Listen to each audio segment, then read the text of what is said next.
ஆச்சி கொழுக்கட்டை மாவு வந்தாச்சு. ஆச்சி கொழுக்கட்டை மாவிற்கு கொழுக்கட்டை அச்சை கேட்டு வாங்குங்கள். மாண்புமிகு பேரவைத் தலைவர், கார் எப்படி இந்த அவையில் முதலமைச்சர் அவர்கள் கார் குறித்து எப்படி அனௌன்ஸ் பண்ணாங்கன்னு எல்லாருக்கும் தெரியும். அதாவது விடுதலை சிறுத்தை கட்சியை சேர்ந்த உறுப்பினர் அவர்கள் வேண்டுகோள் விடுத்ததற்கு முதலமைச்சர் அவர்கள் அதை பணிவாக பரிசீலித்து அதை கார் அனௌன்ஸ் பண்ணாங்க. நாங்கள் எல்லாம் எல்லா தொகுதிக்கும் போகிறோம், எல்லாரும் தொகுதிக்கு போகிறோம், எல்லாரும் பார்க்குறோம். பல உறுப்பினர்கள் சொன்னாங்க 5 கார் வச்சுருக்கோம், 10 கார் வச்சுருக்கோன்னு. 5 கார் 10 கார் வச்சிருக்கிறதுலாம் பிரச்சனை இல்லை, தொகுதியில் போய் சுற்றி பார்க்கணும். ஏன்னா ஒவ்வொரு உறுப்பினர்களும் இன்னைக்கு இருக்கிற எம்எல்ஏக்கெல்லாம் நாங்கள் போகிறப்போ, கடந்த வாரம் நான் ஒரு கிராமத்துக்கு போனேன், அந்த கிராமத்திற்கு இது வரைக்கும் சட்டமன்ற உறுப்பினரே வந்ததில்லை.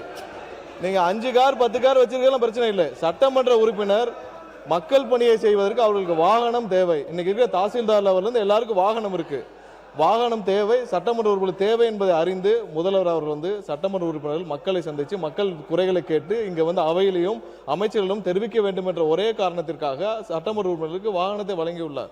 நீங்கள் அதை குறித்து திரும்ப திரும்ப நீங்கள் இதை கொண்டு வருவீர்களானால் இன்னும் விரிவாக நீங்கள் போய் உங்கள் தொகுதிகளில் இதுக்கு முன்னாடி 5 முறை சட்டமன்ற உறுப்பினர் வந்திருக்கீங்க, 6 முறை வந்திருக்கீங்க, தொகுதியில் போய் பாருங்க. இப்போ நான்லாம் போய் பார்க்குற ஊரில் இது வரைக்கும் எங்கள் கிராமத்திற்கு எம்எல்ஏ வரலன்றாங்க.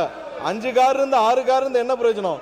இனிமேல் பாருங்க, சட்டமன்ற உறுப்பினர் போய் கிராமத்துல போய் மக்களை போய் பாருங்க என்பதை தெரிவித்துக் கொண்டு, இது போல தேவையில்லாத விஷயங்களை கொண்டு வருவதனால்தான் மீண்டும் உருவாகுது என்பதை தெரிவித்துக் கொள்ளும். மக்கள் நலத்துறை அமைச்சர் மாண்புமிகு பேரவைத் தலைவர் அவர்களே, நாங்கள் இந்த விவாதம் ரொம்ப ஆரோக்கியமாக நடக்கணும், சுமூகமாக நடக்கணும் தான் எல்லாம் விரும்புகிறோம். மாண்புமிகு உறுப்பினர் பேசுகிறப்ப சொன்னார் வாயில் வடை சுட்டோம் அப்படின்னு சொல்கிறாங்க.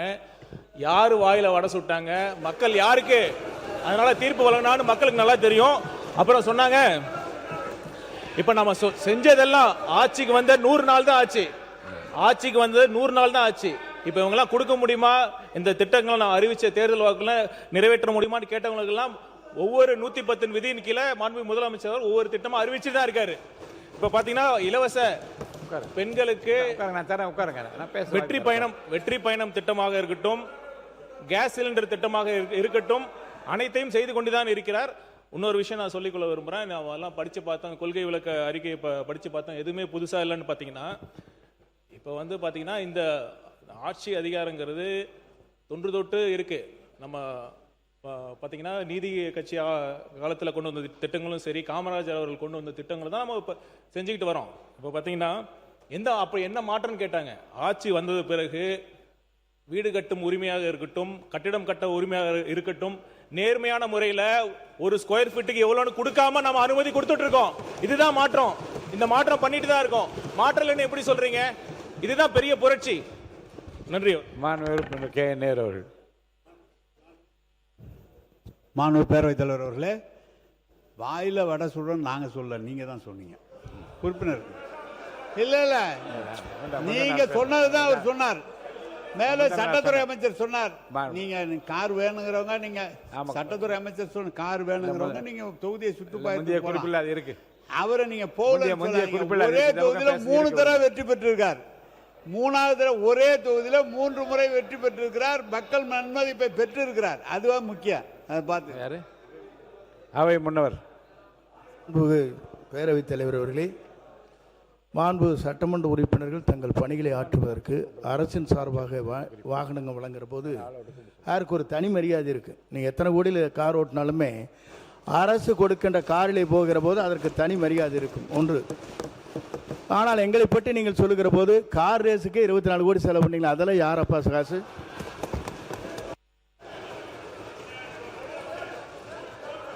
மான் உறுப்பினர் மார்க்கண்டேயன் பேசுறாரு. மான் உறுப்பினர் மாண்புமிகு கே நேரு அவர்கள். அமைச்சர் என்ன சொன்னீங்க? 24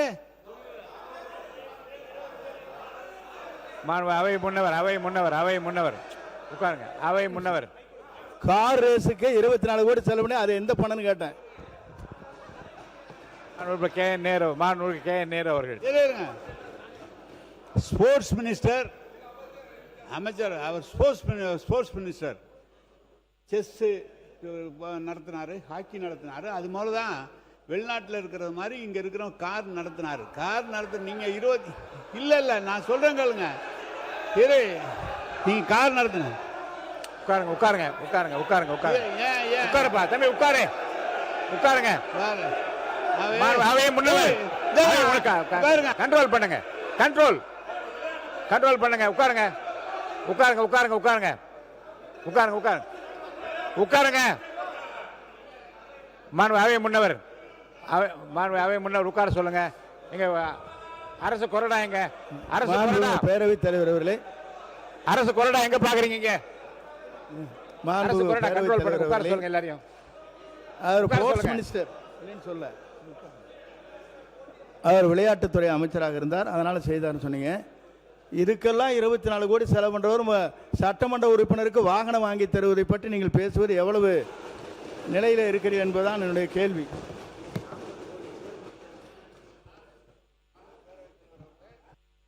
மைக் கொடுங்க. பேரவைத் தலைவர் அவர்களே, அவர் ஸ்போர்ட்ஸ் மினிஸ்டர், அவர் நடத்துறாரு சொன்னாங்க. நீங்கள் கூட தான் ஸ்போர்ட்ஸ் மினிஸ்டராக இருந்தீங்க. 10 கோடி ரூபாய்க்கு வாங்கி ஒன்றுமே செய்யாமல் நிறுத்திட்டீங்க. நீங்கள் மெடலை யாருக்கும் கொடுக்கல, நீங்கள் செய்யவே இல்லை. நீங்கள் அதுக்காக உங்களை மாதிரியா நாங்கள் இருக்கணுமா? எப்படி?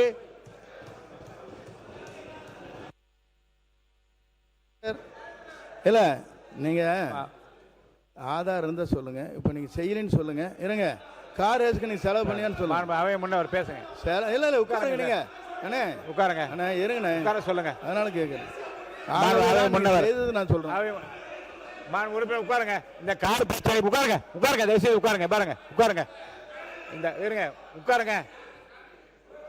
இருங்க. இந்த கார் பிரச்சனை பற்றி இல்லைங்க, இந்த கார் பிரச்சனை பற்றி தயவுசெய்து ஒரு முடிவுக்கு வாருங்க. ஏன்னா ஒரு மாண்புமிகு உறுப்பினர் அவர் தன்னுடைய இயலாமை குறித்து, பொருளாதார நெருக்கடி குறித்து இதே போன்று மற்றவர்களுக்கும் சிரமம் இருக்குமோ என்று கருதி ஒரு கோரிக்கை வைத்தார். மாண்பு முதலமைச்சர் அவர்கள் உடனடியாக அப்படி யார் யாருக்கு கார் தேவைப்படுமோ என்று கணக்கெல்லாம் எடுத்து பார்க்காமல் எல்லோருக்கும் வாரி வழங்க வேண்டும் என்ற அடிப்படையில் கார் திட்டத்தை அறிவித்தார். இதிலே திராவிட முன்னேற்ற கழகத்தை பொறுத்த வரைக்கும் எங்களுக்கு வசதி வாய்ப்பும் இருக்கிறது, மற்ற பிரச்சனைகளில் நீங்கள் கவனம் செலுத்துங்கள், எங்களுக்கு தேவையில்லை என்று சொன்னபோது, தேவை இருக்கின்றவர்கள் அந்த வாய்ப்பு எங்களுக்கு ஏற்கனவே இருக்கிறது என்று கருதுகின்றவர்கள் வேண்டாம் என்று சொன்னால் அதில் தடை எதுவும் யாரும் சொல்ல முடியாது. ஏன்னா இந்த கார் பிரச்சனை பற்றி தொடர்ந்து பேசுவதை நீங்கள் தவிர்க்க வேண்டும் என்று கேட்டு, ஏன்னா ஒரு உறுப்பினருடைய உள்ளக்கடைக்கை புரிந்து கொண்டு, அவர் அவசியத்தை புரிந்து கொண்டு, அதே போன்று விரும்புகிற, வாய்ப்பை பயன்படுத்தி கொள்ள விரும்புகிற, இன்னும் கூட பல்வேறு நிலைகளில் சிரமத்திலே இருக்கக்கூடிய மாமன்ற உறுப்பினர் உறுதியாக அதை பயன்படுத்தி கொள்ளுகின்றவர்களுக்காகத்தான் இந்த திட்டம் அறிவிக்கப்பட்டிருக்கிறதே தவிர, எனக்கு 10 கார் இருக்குது, 4 கார் இருக்குது, நான் தேவையில்லை என்றால் இங்கே வந்து பதிவு பண்ண தேவையில்லை. அது தேவையற்ற ஒரு செய்தியாக நான் கருது. இங்கே விட்டுருங்க, வேறு உட்காருங்க. நீங்கள் இல்லைங்க, உட்காருங்க.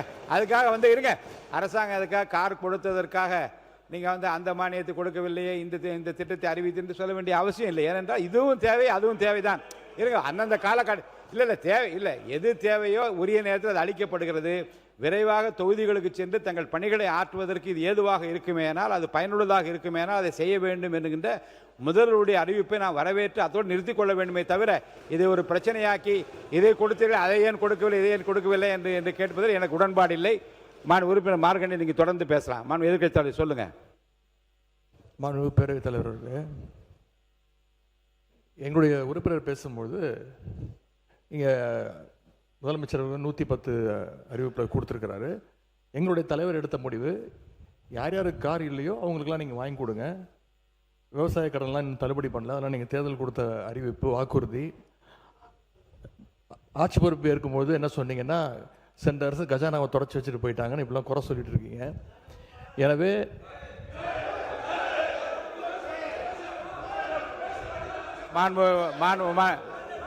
பாருங்க, இந்த ஒன்று சொல்லிடுறேன். இந்த பக்கமா கொஞ்சம் இருங்க, அமைதியா இருங்க. நீங்க அமைச்சர், நீங்க கூட பேசக்கூடாது. அமைச்சர், இந்த பக்கமாக இருந்தாலும் சரி, அந்த பக்கமாக எந்த பக்கத்தில் இருந்து தேவையற்ற குரல் வந்தால் நடவடிக்கைக்கு உள்ளாவில் என்று நான் மீண்டும் மீண்டும் எச்சரிக்கை விரும்புகிறேன். எதிர்க்கட்சி தலைவர் பேசினா ஒரு மரியாதை கொடுத்து அவர் பேச அனுமதியுங்கள். அவை முன்னவர் பேசினா அவர் பேசுகிற போதே நீங்கள் தான் எழுந்திருக்கிறீர்கள், முறையல்ல.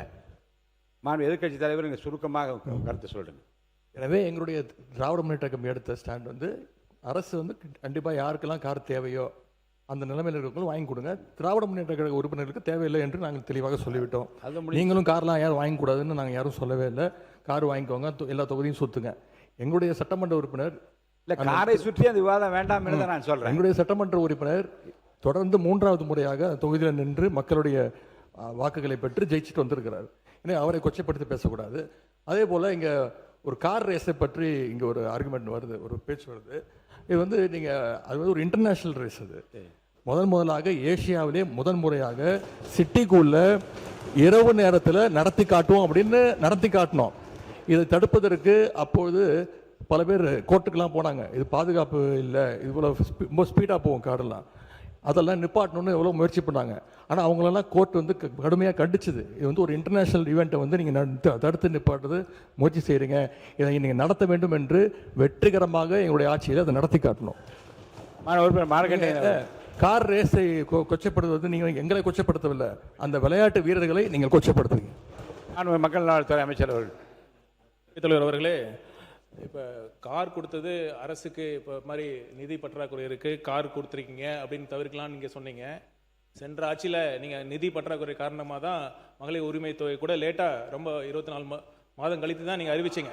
என்ன சொல்ல வரேன்னா, அப்போ நிதி பற்றாக்குறை இருக்குன்னு தெரிஞ்சும் அரசு செலவில் கலைஞர் அவர்களுக்கு கடலில் பேனா வைக்கலான்னு சொன்னீங்கல்ல, அந்த திட்டம் மட்டும் எப்படி சார்? அதனால ஒவ்வொரு அரசு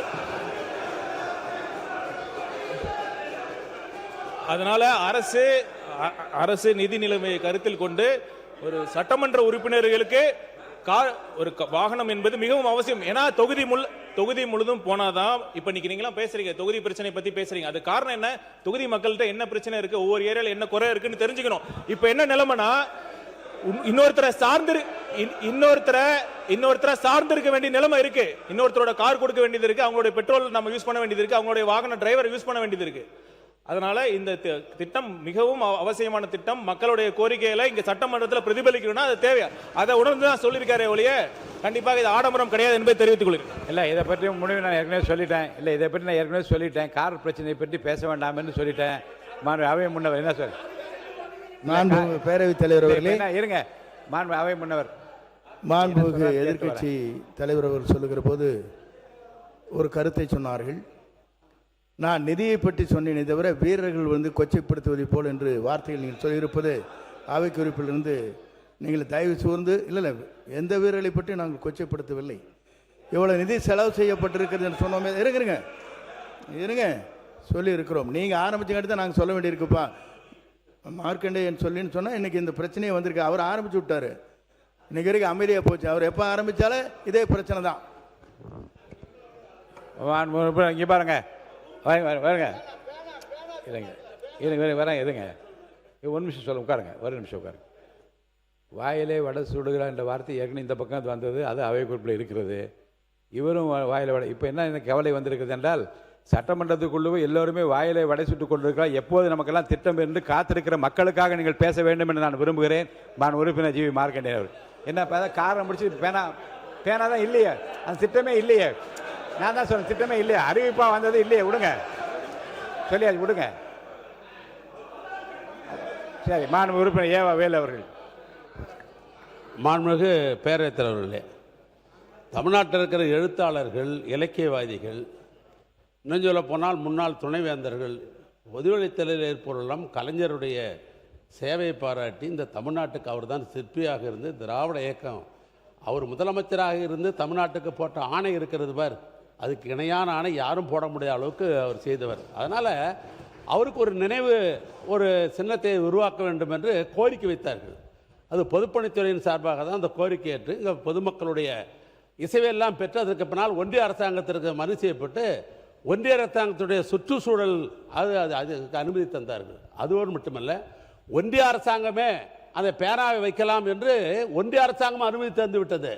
இந்த நிலையில் தான் மாண்பு முதலமைச்சரிடத்திலே எங்கள் துறையின் சார்பாக கேட்டபோது அவர் சொன்னார், இன்றைக்கு இப்பொழுது இது அவசியமா என்று சொல்லிவிட்டதோடு மட்டுமல்ல, இன்றைய பொருளாதாரத்திற்கு தேவையில்லை, என்றைக்கு தமிழ்நாட்டிலே பொருளாதாரம் என்றைக்கு சீர் செய்கிறதோ அந்த காலத்தில் வைத்துக் கொள்ளலாம் என்று வேண்டாம் என்று சொன்னவர் என்னுடைய தமிழ்நாட்டு முதலமைச்சர். அப்படி சொல்ல வேண்டிய அவசியமே இல்லை, ஆனால் வேண்டாம் என்று சொன்னார் என்று பத்திரிகை செய்தி வந்தது.